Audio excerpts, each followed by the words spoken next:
তো বন্ধুরা, বরুণ চক্রবর্তীর খেলা দেখে কালকে আমি আইয়াম দা অবাক। ভাবতেই পারলাম না নিউজিল্যান্ড এইভাবে কোপা খাবে বরুণ চক্রবর্তীর হাতে। বরুণ চক্রবর্তী হিলাই দেশে কালকে নিউজিল্যান্ডে। কি বলবো দাদা, বরুণ চক্রবর্তীর মতো খেলারই হয় না। আমরা ইন্ডিয়ার যেই কটা খেলারই পাইছি, যে আসবে, যে আসতিছে, যে চলে গেছে খেলে, সবাই একদম একের প্লেয়ার, পুরো একের প্লেয়ার একদম। তো তোমরাও দেখো একবার বরুণ চক্রবর্তী কি দারুণ খেলে। তো বন্ধুরা, বরুণ চক্রবর্তীর খেলা দেখে কালকে আমি আইয়াম দা অবাক।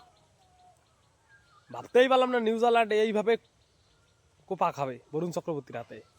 বরুণ চক্রবর্তী হিলাই দেশে কালকে নিউজিল্যান্ডে।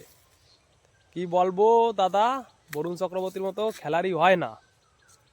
আমরা ইন্ডিয়ার যেই কটা খেলারই পাইছি, যে আসবে, যে আসতিছে, যে চলে গেছে খেলে, সবাই একদম একের প্লেয়ার, পুরো একের প্লেয়ার একদম। তো তোমরাও দেখো একবার বরুণ চক্রবর্তী কি দারুণ খেলে।